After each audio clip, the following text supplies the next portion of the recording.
Muy buenos días, bienvenidos a Canal Agrositio. Bueno, estaba pensando cómo llamar esta nota, ¿no? Una nota que tiene que ver mucho con un pensamiento distinto, una forma distinta.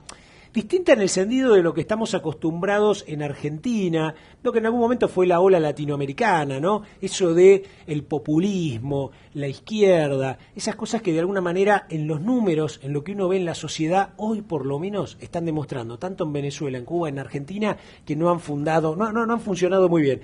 Estamos con Héctor Ñaupari. Héctor Ñaupari es analista económico, político, es presidente del Instituto de Estudios de la Acción Humana, está acá en la Argentina visitándonos, es peruano y nos encanta porque vamos a charlar de estos temas, ¿no? De opciones, de formas distintas de pensar las cosas en Latinoamérica, y lo vamos a hacer en el anclaje justamente también con Perú y los casos en los cuales Latinoamérica ha tenido mucho más éxito, pensando justamente en lo que viene, ¿no? En tratar de abrir todos la cabeza. Héctor, Ricardo, un gusto estar con vos. Ricardo, una vez más, un enorme placer, un enorme privilegio venir a la Argentina, que es un país al que nosotros como peruanos le tenemos un enorme afecto. Yo quiero, digamos, siempre reconocer el hecho de nuestro apoyo durante la Guerra de las Malvinas, que nosotros, imbuidos de un espíritu latinoamericano, salimos nosotros a colaborar y a proteger. Es un agradecimiento que tenemos que hacer de nosotros. Yo viví esa época. Y a veces con bronca me da cuando en algún gobierno no fuimos lo suficientemente justos como debíamos haber sido con ustedes. Gracias. Me lo acuerdo perfecto cuando vinieron con los aviones y nos dieron todo el apoyo, estaban los pilotos, los aviones, todo el mundo presente. Sí, porque hay un sentimiento de hermandad, como te decía, digamos en lo social, ¿no? Y un sentimiento de afinidad personal. Mi padre estudió una parte de su carrera de medicina aquí, y, digamos, uno siempre en las reuniones familiares habla, pues los grandes hablan sobre los viajes del pasado, y digamos yo tengo por eso, además de una gran afinidad por este maravilloso país, una afinidad personal, ¿no? Y por eso me siento muy contento de estar. Héctor, acá primero vamos a contarle un poco a la gente, vos que estás muy cerca también de Venezuela, tal vez en kilómetros y distancia más cerca que nosotros, aparte vos sos un ciudadano del mundo, andás por todos lados. ¿Cómo ha ido mutando este fenómeno, ¿no? Que en algún momento, bueno, en los 70 fueron las izquierdas, estas famosas revolucionarias, recién hablábamos con vos de las revoluciones de Cuba, del Che Guevara, y cómo fueron mutando ahora en los 2000, ¿no? A ciertos experimentos de izquierda, ¿no? Que después se fueron diluyendo, y países concretos como Perú demostraron, yo el otro día leía, aumentaron las reservas 27% en lo que va del año, nosotros nos cayeron un montón, tienen un PBI por cápita muy alto, han tenido la posibilidad de darle continuidad a políticas de gobierno, son todas cosas que uno quisiera, ¿no? ¿Vos qué dirías que fueron, como ejemplo, estas cosas que fueron ítems de cambio, ¿no? Puntos de cambio, de inflexión en Perú? Sí, yo lo que creo fundamentalmente es que nosotros a finales de la década del 90 y a principios de los años 90 estábamos en una situación que estábamos directamente mirando hacia el abismo. Nosotros teníamos 7.000% de inflación, una inflación en la que el dinero que recibías en la mañana no tenía el mismo valor en la tarde. Teníamos un país atenazado por el terrorismo de izquierdas, un terrorismo muy fuerte por parte de dos movimientos terroristas, y era muy claro porque tenías el desabastecimiento de Venezuela y los atentados terroristas del Líbano en su peor momento. Claro. Entonces, esa situación genera obviamente un pánico y una zozobra social que tiene que mirar hacia dónde va. Y entonces ocurrieron dos momentos importantes. Primero, lo que yo llamo una docencia de responsabilidad moral, en el caso de Mario Vargas Llosa, que indicó la ruta a seguir en un momento muy difícil del Perú. Su mayor intelectual peruano les dice a los peruanos, esto es lo que hay que hacer, ¿no es cierto? Hay que enfrentar al terrorismo y derrotar a la hiperinflación y establecer unas reformas que nos otorguen paz, nos otorguen libertad y nos otorguen progreso. Y el segundo momento ocurre cuando, lamentablemente, Vargas Llosa pierde las elecciones y las gana el ingeniero Fujimori, y él es el que lleva a cabo el proceso de reformas estructurales. Y ese proceso... En su inicio no fue tan malo, ¿no? ¿No es cierto? No. Es como que tuvo una etapa inicial ahí hay que reconocer dos cosas, sobre todo antes del periodo de la dictadura que se inicia el 5 de abril y de ese descarrilamiento que él tiene. A partir de ello, esa ruptura del establecimiento de un nuevo orden y un nuevo sistema, hay que reconocer que la primera etapa de las reformas se lleva a cabo con la Constitución del 79 y con un Congreso y una Cámara de Diputados, una Cámara de Senadores que lleva a cabo o claro, reconoce la necesidad de esa reforma. Que tiene cierta independencia del Poder Ejecutivo. Así es, exactamente. Y yo creo que ahí hay que mirar... ¿En esa etapa lo pone preso a Abimael Guzmán o todavía no? No, él lo pone después, en su segunda en etapa, septiembre, claro. en el septiembre del 92. Pero él empieza a luchar con esa guerrilla, con el Sendero Luminoso y todo lo que era una cosa absolutamente necesaria, claro. ¿no es cierto? Y eso tenía que ser liderado desde la primera magistratura de la nación. Niveles de criminalidad infernales. Por eso. Entonces eso tenía que resolverse, o sea, porque no hay manera de generar una situación de desarrollo si es que uno no empieza estableciendo una paz social mínima. Bueno, yo creo que sobre todo lo que hay es una opinión pública que favorece la realización de esas políticas, la implementación de una reforma estructural que conduzca a una liberalización de una gran parte del sector económico, una reducción muy grande de la inflación, el establecimiento de una economía equilibrada, sana, sensata y razonable, y al mismo tiempo el desmontaje del sistema de esta situación que había generado Sendero Luminoso y el MRTA, claro, que pasan a una situación de derrota política. Hay una derrota política muy, muy grande por parte de ellos, y luego el establecimiento de un nuevo orden constitucional a partir de la Constitución del 93 que garantiza esas libertades y que luego es respetada por los sucesivos gobiernos constitucionales. Que ha sido una Constitución que luego ha tenido un conjunto de modificaciones a lo largo de los últimos años, sí, pero son modificaciones que se han hecho respetando el orden constitucional generado por la misma Constitución. Héctor, un punto que me parece clave en este momento contar es esta lógica de la República y de las instituciones. Correcto. Porque en un país que, como decíamos al principio, económicamente y socialmente ha mejorado enormemente en todos sus ratios, es bueno decirle a la gente que es importante tener esa independencia. Porque algunos, acá como tenemos, bueno, están contentos porque el gobierno puso gente, tiene la mayoría en el legislativo, pone gente en el judicial y maneja todo el ejecutivo. Entonces, cuando te quedes pensar, en realidad es una monarquía, sí, ni siquiera y no parlamentarista. Yo lo que creo es que el pueblo peruano ha tenido diversos momentos de lucidez frente a la adversidad. Yo creo que eso es una cosa que hay que reconocer del pueblo peruano, ¿no? Que supo reconocer cuáles eran sus problemas fundamentales y antes de persistir en ellos, cambió. Y en el caso del momento en el que Fujimori encarna una dictadura corrupta, lo que entienden los peruanos es que no es bueno otorgarle todo el poder y una mayoría en el Parlamento al siguiente gobernante, que entiende que lo que hay que hacer es establecer un sistema de separación de poderes donde el gobierno pueda tener una mayoría, digamos, relativa en el Congreso, pero que se tenga que ver forzado a negociar y sobre todo a no ser cambios trascendentales o dramáticos. Claro. El pueblo peruano entiende de que, a pesar de sus problemas y limitaciones, el Ministerio Público, que es el que encausa y procesa a los políticos, entre otras personas, y el Poder Judicial, que los sentencia, deben tener en la mayor posibilidad, en el mayor sentido posible, una independencia del Poder Judicial, de los otros poderes. Claro. Y eso es lo que está pasando en el Perú. Digamos, nosotros que lo vemos a diario, no nos damos cuenta. Pero cuando lo vemos, digamos, desde fuera, nos damos cuenta que efectivamente, así es, que ha habido un proceso de encauzamiento, una vez más, al presidente Fujimori, que ha resultado en una sentencia, que hubo una revisión de las sentencias a los principales líderes terroristas en un sistema democrático, con jueces que estaban al descubierto y que los condenaron y los procesaron, que hoy día, si hay algún presidente regional o de cualquier tipo de autoridad que incurre en actos de corrupción, es seguido por una fiscalía, es investigado por un Congreso en el cual sus comisiones de fiscalización no están en manos del gobierno, sino en manos de la oposición, y que es procesado, y que si se le encuentra culpable es condenado. Y esa circunstancia también se aplica, por ejemplo, para el caso de las Fuerzas Armadas. O sea, digamos, hoy en día los generales y las máximas autoridades del gobierno no quieren verse reflejados en lo que fue el periodo final de la década de Fujimori y verse procesados en actos de corrupción. Obviamente se tienen un montón de problemas, o sea, el combate a la corrupción siempre es incesante, hay una sensación de corrupción muy grande en el Perú, que es preciso manejar y combatir. Pero no puede dejarse de lado el hecho de que cuando ésta es descubierta, hay un procesamiento Claro, que se da. claro, y es justo. No, exacto. Claro. Hay una investigación de la que nadie tiene dudas y hay un encarcelamiento y condena cuando esto ocurre. Un dato interesante que le voy a preguntar a Héctor es cuando un gobernante es capaz de darse cuenta que está equivocado. Y yo soy testigo de la época de Alfonsín, carteles en la calle, en algún momento en la bronca de cierta izquierda contra Alfonsín, que esperaba otras cosas, Sí. ponía carteles que decía: Argentina querida, dame un presidente como Alan García, Sí. ¿no?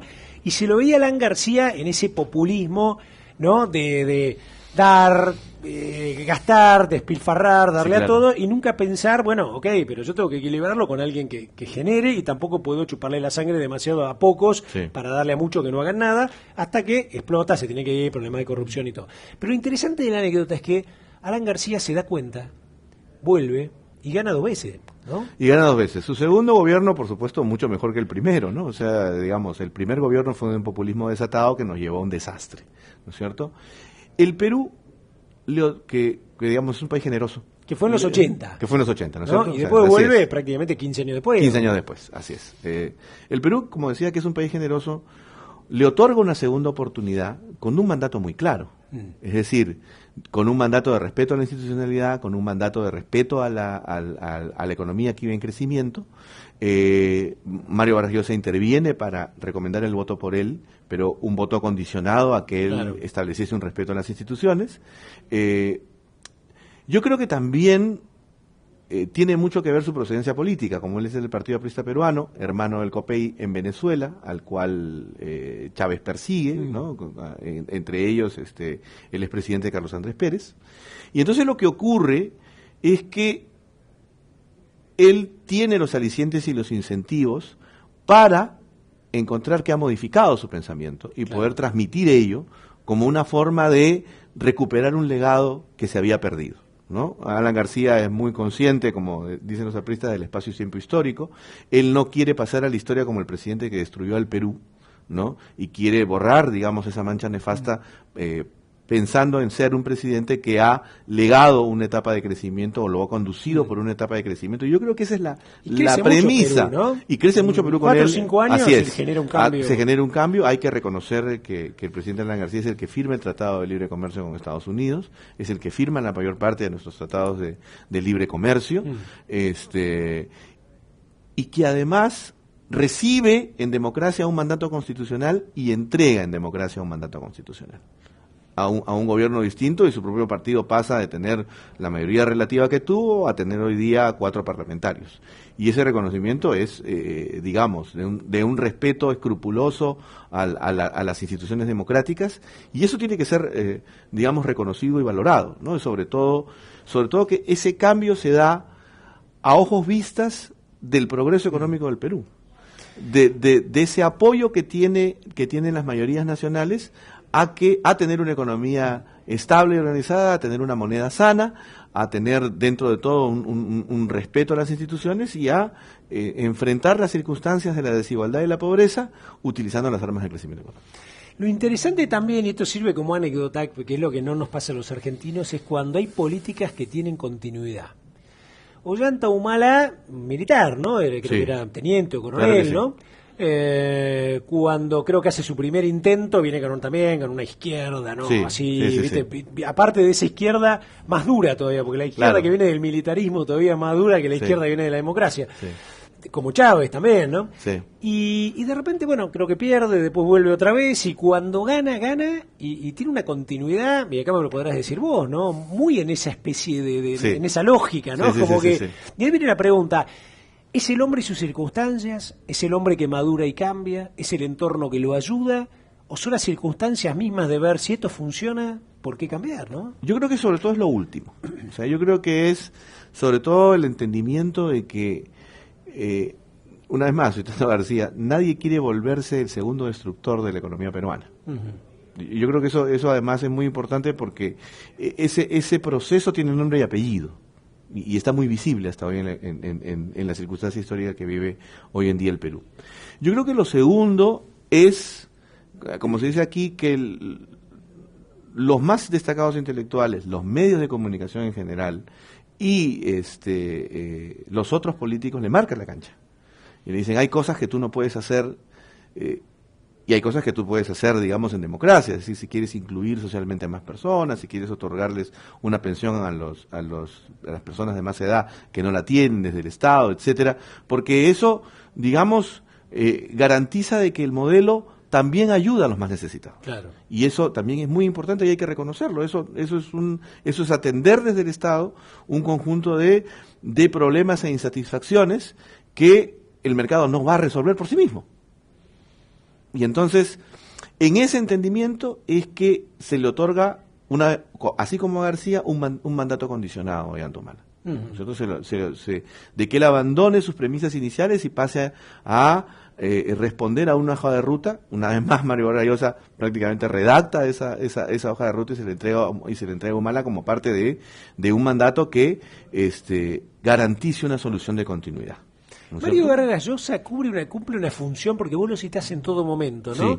Más allá de sin duda una admiración y que vos debes tener mucho alineamiento en su pensamiento, claro, y en su filosofía, me parece que aparece como una figura que, no sé, casi diría es como si fuera el Perón en vida de la Argentina, llamando a la distancia, ¿no? Porque viste, todo el mundo va a Perón, ¿no? ¿Y qué hubiera dicho Perón? No va a Balbín o a Palacio, que es de los socialistas, no, todo el mundo no, y el general y todo el mundo, pero, digamos, ya muerto hace muchos años, incluso claro, muchos ni siquiera conociéndolo.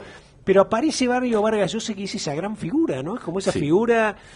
Sí. La izquierda, la gente de centro, ¿todos de alguna manera lo respetan igual? Sí, yo creo que ahora Mario ha tenido una suerte de aceptación, sobre todo con la izquierda, que lo había demonizado mucho, sobre todo en esta última elección, ¿no? Yo creo que fiel al cumplimiento de sus principales deberes cívicos, sobre todo de su compromiso con la democracia, que se otorgó el voto a la hija del dictador Fujimori era una cosa inaceptable para él, y él, a pesar de sus enormes reticencias hacia Ollanta Humala, pide el voto para él a sabiendas de que era un acto de fe, claro, ¿no?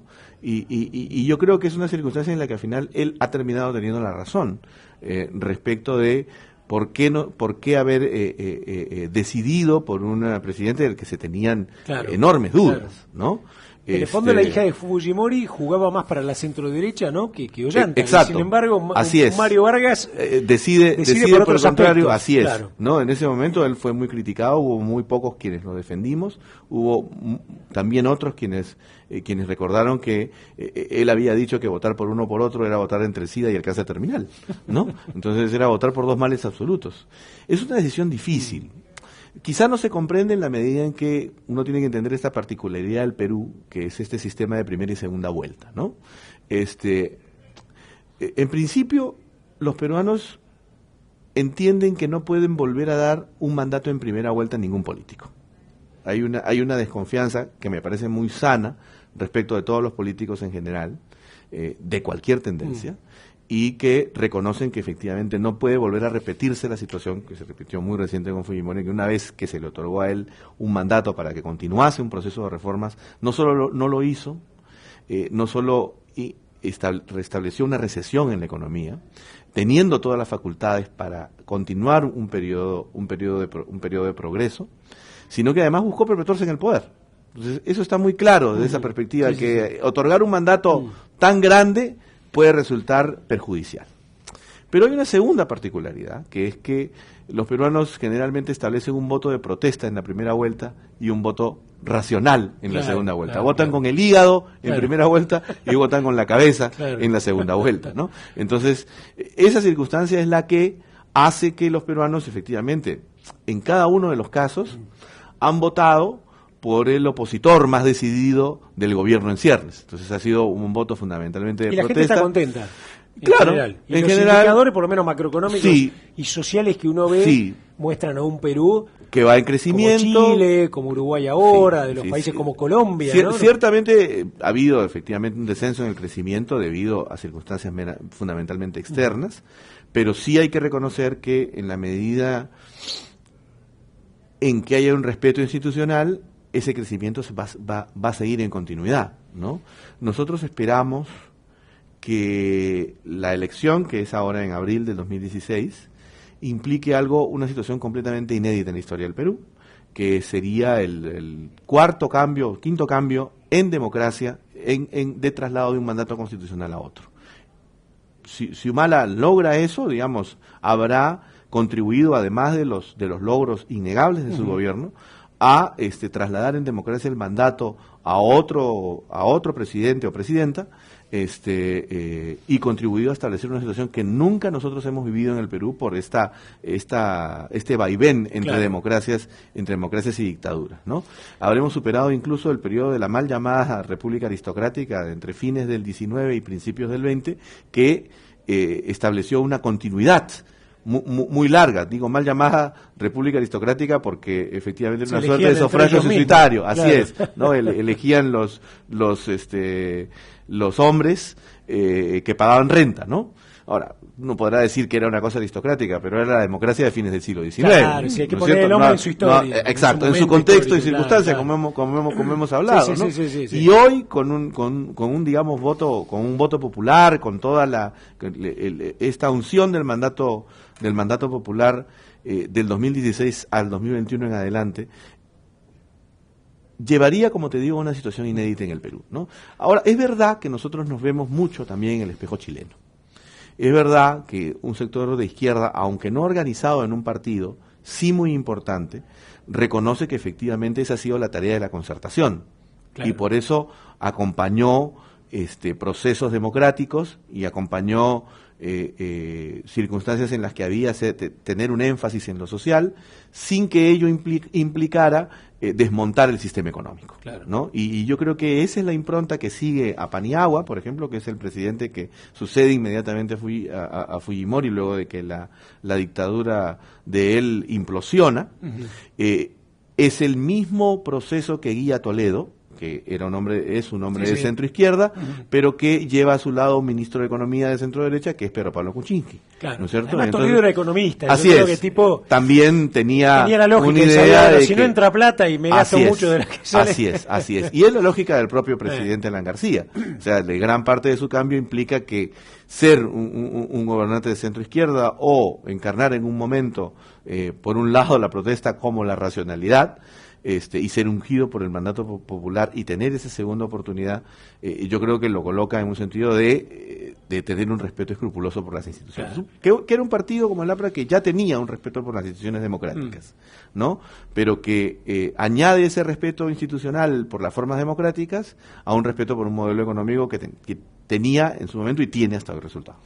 Bien, vamos a meternos en algo que tiene que ver un poco con lo filosófico, ¿no? Porque cuando yo arranqué esta nota, estuvo bueno esto de pasar por Perú, porque nos muestra un país hermano y todos sus cambios, y cómo ha pasado por lo mismo que pasamos nosotros, es empezar a estudiar más filosóficamente, y yo diría hasta ideológicamente, distintas formas de ver o encarar lo político, lo económico y lo social, ¿no? Y todo este preámbulo un poco porque vos sos del Instituto de Estudios de la Acción Humana. La Acción Humana, recuerdo a la gente, es un libro de creo que 1200 páginas, yo lo tengo acá, me costó un montón conseguirlo, lo había estudiado. De Ludwig von Mises, ¿no? Un hombre que viniendo de lo que se llamaba la escuela austríaca se instaló en Estados Unidos y se puso a pensar mucho las cosas y escribió este tratado. Y la acción humana, para los que, digamos, creemos en el espíritu libre de las personas, pero libre en serio, ¿no? No, así es. No el libre que, bueno, te dejo, pero en realidad hay alguien que piensa por vos y después todos pensamos lo mismo. No, libre en serio, libre para ser, libre de lo emprendedor, libre incluso también del respeto al otro. Creemos en esto. Ahora, ha habido muchos autores después, ¿no? Por supuesto. Von Mises creo que muere en el año 69, algo por el estilo. Sí, 73. 73. Y algunos a von Mises es como que le dicen que como que le faltó algo más en todo este corpus, ¿no? Teórico que él da, ¿no? Como que dice, bueno, todo muy lindo, pero cuando vamos a aplicarlo, acá le está faltando alguna cosa, ¿no? ¿Cómo lo ven ustedes? Sobre todo pensándola hoy, ¿no? Yo soy muy crítico respecto de la acción de mis propios compañeros de ruta liberales, ¿no? Porque incluso una persona que tenía una distancia hacia la política y una distancia hacia, digamos, los procesos políticos en cable a tierra, como Ludwig von Mises, era un hombre que, además, un intelectual y por lo tanto dedicado al análisis económico. Escribió un libro que se llama Liberalismo y en varios libros suyos, como Gobierno Omnipotente o o teoría e historia, señaló muy claramente que el liberalismo debe estar al servicio de las masas.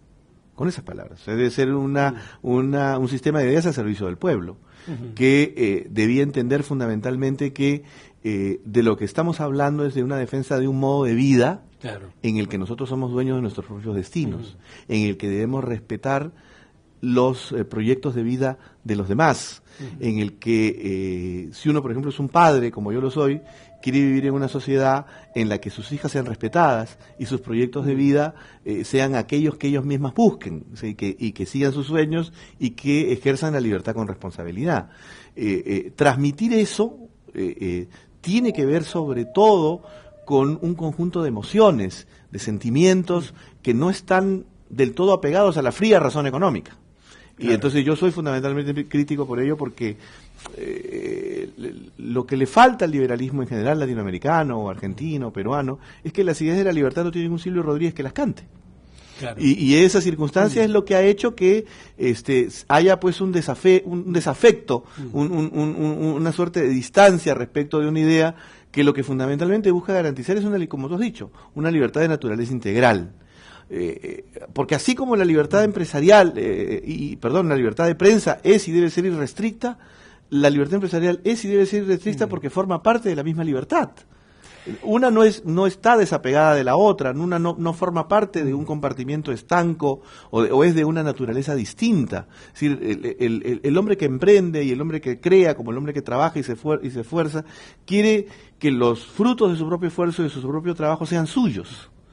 Porque ha sido su idea, su creación, la intervención de su ahorro, de su trabajo, etcétera, ¿no?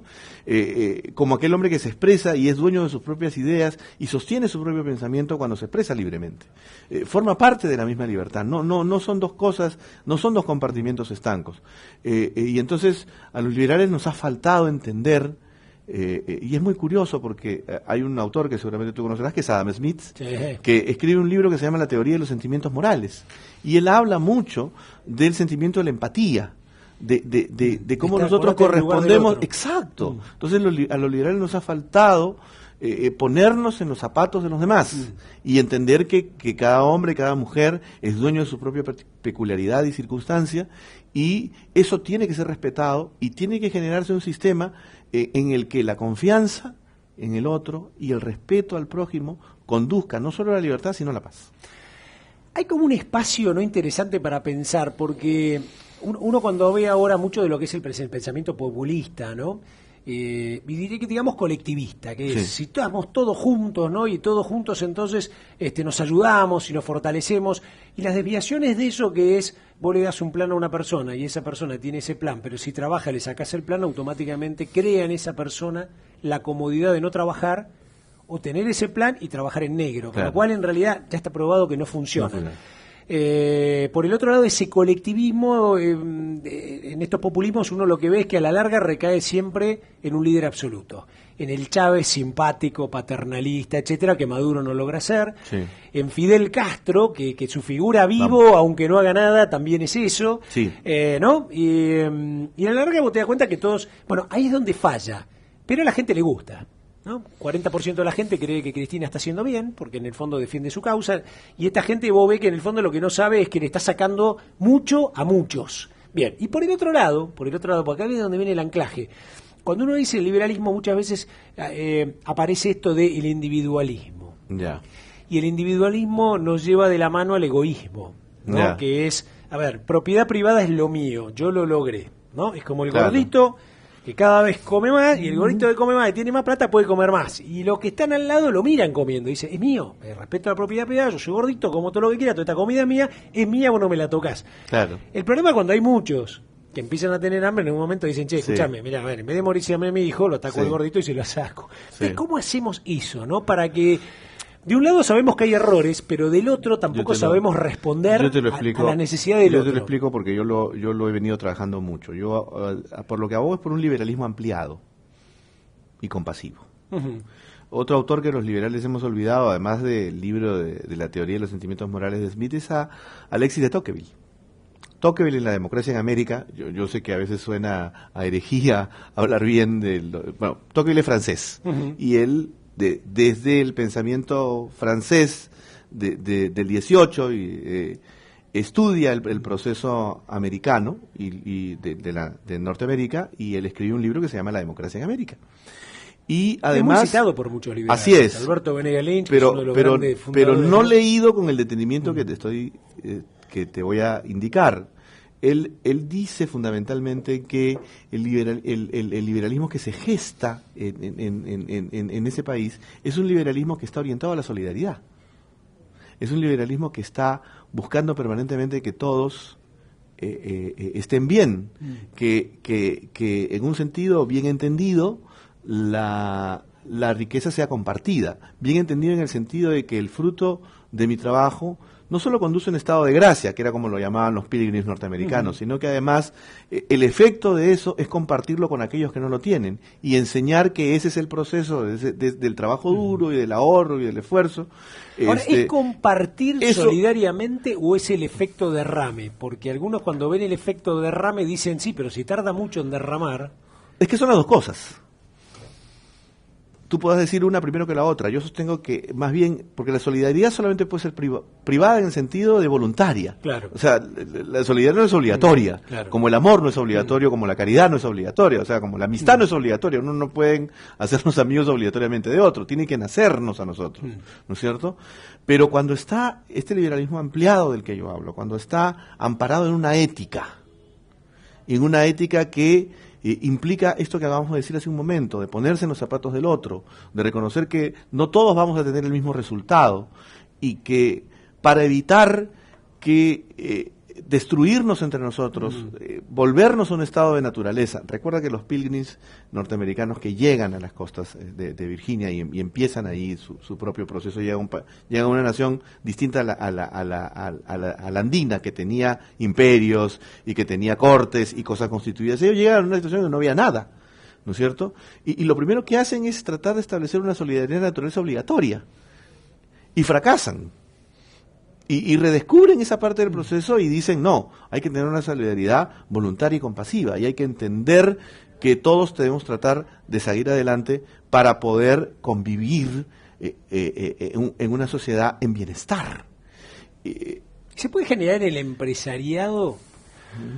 Claro. Hay algunos que por supuesto lo hacen y hay otros que es lo que te acabo de decir, una cosa que de repente no se sabe, es que una de las sociedades más filantrópicas, uno de los países, quizás el país más filantrópico del mundo, es Estados Unidos, donde cada norteamericano es una persona que invierte una parte importante de sus horas en actividades para ayudar a otros. Sí. Es decir, algunas religiones como los mormones dejan el diezmo. Por eso, pero no es solo el dinero. Sí. Ojo, es el tiempo y la inteligencia. El tiempo y la inteligencia. Claro. Es decir, hay gente que va, por ejemplo, a ayudar a los alcohólicos anónimos. Hay gente que va, por ejemplo, ayudar a que a alguno le vaya bien. A que a alguno le vaya bien. Es tiempo que va, exacto. O sea, y entonces hay una inversión, yo creo que del recurso más importante, que es el tiempo, de la transmisión de la experiencia, y además, por supuesto, del dinero. O sea, los más grandes, ¿cómo se llama? Millonarios norteamericanos son personas que... Bueno, el caso de Bill Gates, que siendo joven deja su empresa y se dedica... Ya,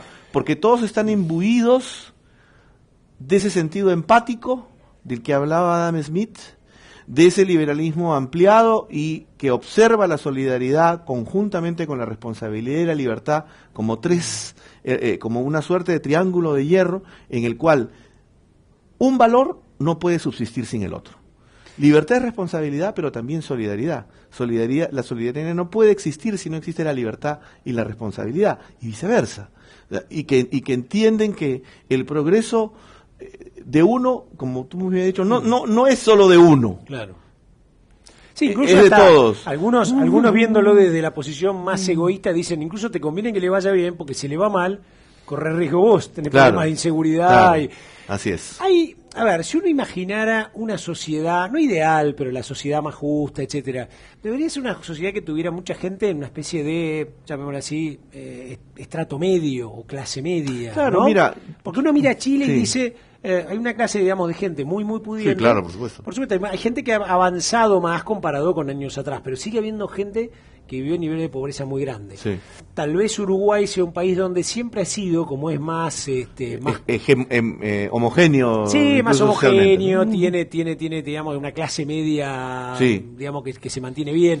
Perú creo que también ha tenido, ¿no? Una clase alta. Perú muy no fuerte. tenía una clase media, porque lo que ocurrió con el periodo del primer gobierno de Alan García fue la destrucción de la clase media. 25 hizo años. Todos pobres. Sí, nos hizo todos pobres. Claro, y los ricos incluyendo los más ricos. Claro. Los ricos que se quedaron o se los más ricos empobrecieron. se fueron, claro. Y los otros se fueron. ¿No? Claro. Y ahora hay una clase media muy potente.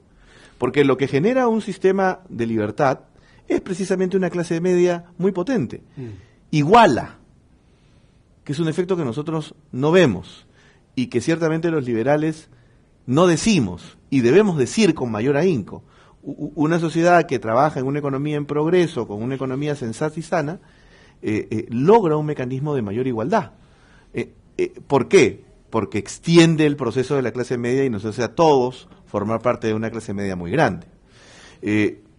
Yo creo que adicionalmente al establecimiento de una clase media, hay sobre todo dentro de la formación de un proceso liberal una cosa que no además del tema de la solidaridad, un proceso que no es reconocido, ¿no? O sea, hay una situación de fraternidad. O sea, y es una cosa que generalmente los medios no recogen, ¿no? En el Perú hay mucho sentido de solidaridad que no es destacado por los medios. Entonces la primera percepción que uno tiene es que es una sociedad en cierto modo poco solidaria. Lo que pasa es que no se da la debida publicidad a la solidaridad, ¿no? O sea, por ejemplo, yo destaco mucho, por ejemplo, por mi padre médico, el pabellón de niños quemados del Hospital del Niño, ¿no? Que es donde los niños que se queman son de los sectores más pobres, van a ser atendidos. Digamos, las señoras de clase alta, ¿no? Sin hacer ningún tipo de publicidad al respecto, hacen una intervención económica y de tiempo y etcétera, y de participación muy grande ahí, pese a que es un hospital público, ¿no? Y mandan médicos y enfermeras y ven permanentemente que estén los niños bien atendidos y etcétera, ¿no? Eso es una circunstancia que no se reconoce mucho ni se destaca mucho. Porque es como que el populismo tiene más efecto mediático, ¿no? Pega más en el efecto mediático por ahí que lo que puede ser el liberalismo. Sí. Y ahí me parece también, y lo hablábamos con vos, ¿no? Lo mismo que líderes, ¿no? El liberalismo o los líderes suenan siempre gente grande, ya conservadora, ¿no? Sí. Incluso se confunde mucho el liberalismo con conservador, ¿no? Aquel que no quiere que las cosas se muevan porque el cambio le podía llegar a producir, claro. ¿no? Pero lo que ha ocurrido, me parece que es interesante y por eso viene muy bien lo tuyo, es que hay gobiernos que han mostrado en los hechos que el liberalismo funciona, ¿no? Y tal vez el mejor marketing sea mostrar esos resultados. Sí, claro, porque yo lo que creo es que un gobierno debe ser popular, pero no populista. Claro. Y debe entender que efectivamente, y yo sé que esto lo van a recibir mis amigos liberales de aquí y de otras partes casi como una herejía, debe entender que hay situaciones de pobreza que solamente pueden ser solucionadas con la entrega de un subsidio, claro. Pero no con un propósito político de tener un estómago agradecido que va a votar por ti permanentemente, sino para generar un proceso en el cual esta persona esté en condiciones de superar la situación de pobreza por sus propios medios. Claro. Y una vez que logra eso, ya no recibe el subsidio más. Claro. Esa es la parte difícil de instrumentar. Así es. Esa es la parte que yo creo que requiere de muchísima gestión y mucha cabeza para instrumentarlo bien. Y me parece que te requiere y es costoso una atención. Porque vos tenés que saber quién te dice no consigo trabajo. Así y es. vos no lo puedes seguir todos los días. Y lo segundo es generar todos los incentivos que sean necesarios para que el sector privado entienda que parte de su trabajo es ejercer la filantropía, claro, ya sea mediante leyes de mecenazgo, ya sea mediante facilitaciones fiscales, ya sea etcétera, ¿no? Dar oportunidad de trabajo. Así es, pero debe entender que el sector empresario debe entender que tiene un rol, porque participa activa socialmente en un proceso social, y entonces debe verse en las condiciones, o los gobiernos deberían permitir las condiciones para ejercer esa filantropía de manera más activa. Y por cierto, y además debe ser transversal, porque no es solo la entrega de dinero, como ya he dicho. Es decir, todos aquellos que, digamos, tenemos una preocupación respecto de un compatriota menos desfavorecido, debemos intervenir en ello con nuestros mejores talentos. Es decir, el que es profesor enseñando, el que es médico curando, el que tiene algo que transmitir y transmitir una idea haciéndolo, el que tiene que invertir algo de su tiempo en curar a sus enfermos, etcétera, ¿no? O sea, nosotros debemos tener una decidida acción por el voluntariado, de manera tal que la acción del Estado sea ya, como se dice, la última ratio, claro, sea el elemento final de un proceso en el que toda la sociedad tiene que intervenir, porque eso genera una sensación de fraternidad. Claro. Tú no valoras al otro, ni respetas al otro, hasta el momento en que conoces su particular circunstancia. Si vives encerrado y si no conoces esa realidad, se genera una distancia que al final termina perjudicando a todos. Perjudica al más pobre porque hace acrecentar su resentimiento, perjudica al más rico porque va a venir el populista a quitarte todo, claro, para dárselo a él, y perjudica en general al propio gobierno, que entra en una espiral de corrupción y entra en una espiral de populismo del cual es muy difícil salir. Entonces, todos perdemos. Héctor, te hago la última y como para cerrar un poquito esta nota, claro, que tiene que ver un poco con, no te digo un diagnóstico, pero algún tipo de percepción tuya de tus días en la Argentina, ¿no? Bueno. Y en esto te voy a pedir, por supuesto con todo el respeto de un extranjero que viene a un país, claro, y tiene que tener, y yo sé que vos lo vas a hacer, pero justamente, pero decirnos también las cosas, porque está bueno dar la opinión, ¿no? ¿Cómo ves un poco el termómetro del populismo en la Argentina y la gente, y cómo ves las armas intelectuales y de gestión de los liberales en Argentina? Bueno, para poder generar algún tipo de cambio posible. Sí, claro, no. Sobre lo primero, yo alguna vez escribí, hablé sostuve una tesis respecto de lo que se llama el paradigma de lo dado, ¿no?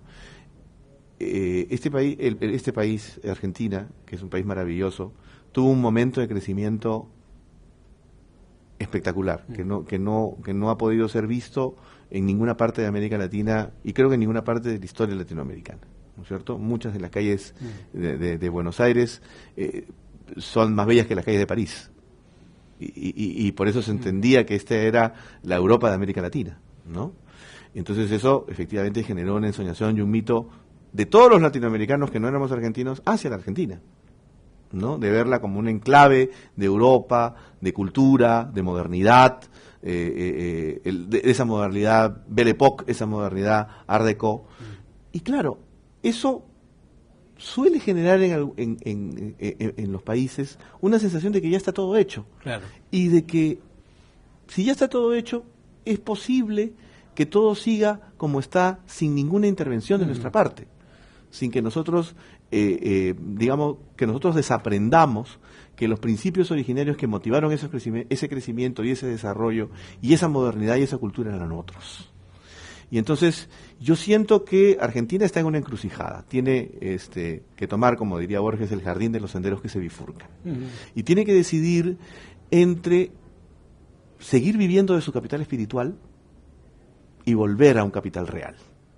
Tiene que decidir entre efectivamente entender que hay nuevos procesos de modernidad y que este maravilloso país tiene los elementos para hacerlo, tiene una población maravillosa y creativa y que lo único que tiene que hacer es conectar con esos principios originarios que llevaron a cabo ese crecimiento espectacular y que ha sido la maravilla de todo un continente, ¿no? Entonces, yo hablo en este caso del peruano que admira el proceso de Argentina, del hijo del padre que estudió aquí y vivió maravillado parte de ese proceso, y que quiere que Argentina continúe con esa senda maravillosa de crecimiento y de modernidad y cultura y de creatividad que alguna vez tuvo, ¿no? Y que sigue teniendo porque efectivamente vive dentro de su capital espiritual. Creo, en mi modesta opinión, que claro, tiene que imbuirse de un sentimiento más racional, ¿no? Hay un momento en el que los países suelen extraviarse en los mitos y es delicioso y reconfortante y es una zona de confort vivir a través de los mitos, porque claro, hay una dosis de leyenda y de literatura y de poesía y de aventura en todo ello, ¿no? Y esa circunstancia es una circunstancia de cambio. Y yo creo que el arma fundamental que le falta a mis amigos liberales argentinos es entender esa etapa del proceso, de reclamar una nueva modernidad para la Argentina, una nueva modernidad en la que hay una maravilla que nosotros no descubrimos en Argentina todavía, ¿no es cierto? Y esa maravilla de la nueva modernidad está dada por ese mismo proceso anterior, ¿no? O sea, ser un puente. El liberal argentino tiene que entender que debe ser un puente entre el pasado y el futuro, que tiene una posibilidad de escribir un futuro todavía mejor y más brillante del que la Argentina ha vivido en su mejor momento, donde era el país que tenía el primer sistema eléctrico, el primer metro, los primeros rascacielos, los primeros sistemas de hospitales públicos, el primer alumbrado eléctrico, la primera radiofonía, y que era reconocido en todo el mundo. Y yo creo que hay una siguiente etapa de ese proceso, pero para entrar en ella debe haber un proceso de mutuo conocimiento y de reconocimiento de la situación en la que ya no podemos seguir atados a los mitos del pasado. Claro. Ya no podemos dejar de vivir de nuestro capital, vivir únicamente de nuestro capital espiritual. Hay que pasar hacia una suerte de capital real que conduzca a un nuevo progreso en Argentina. Y yo creo, y ten por seguro que ese es el deseo de muchísimos hermanos latinoamericanos que en cierto modo y a sentido de crítica veíamos en Argentina como el contraejemplo de un país que fue maravilloso y que ha ido decantando precisamente por estar embebido de esos mitos y no saber de un modo u otro cómo salir de ellos. De eso se sale como un baño de realidad, ¿no? Claro. El duchazo de agua fría de la realidad ayuda a entender que el tiempo del mañana es la novela que nosotros nunca escribiremos. Muy bien, ahí salió el sentido poeta. Dale. Muy bien. Héctor Ñaupari, un gusto haber charlado con él, una de esas charlas que se pueden hacer en internet, donde uno se da el tiempo para poder decantar ideas, para poder incluso usar estas mismas ideas, ¿no? Para pensar otras, para reflexionar. Bueno, ha estado en la Argentina, no podíamos menos que encontrarnos con Gracias, él. Le Ricardo. agradecemos muchísimo a la Gracias. Fundación Libertad Gracias. y Progreso, Por supuesto. a Mercedes, que siempre nos ayuda con estas cosas, que es una capa. Y bueno, desde ya, cuando vuelvas de nuevo, tenemos que darle la continuidad. Por supuesto que sí. Y ojalá encuentres en la Argentina más ideas parecidas a la de Mario Vargas Llosa Ojalá. y que en Argentina salga. Que es tan querido y admirado aquí. Héctor, Listo. muchísimas Muchas gracias. Gracias igualmente. Nos seguimos viendo con usted acá en Canal Agrositio.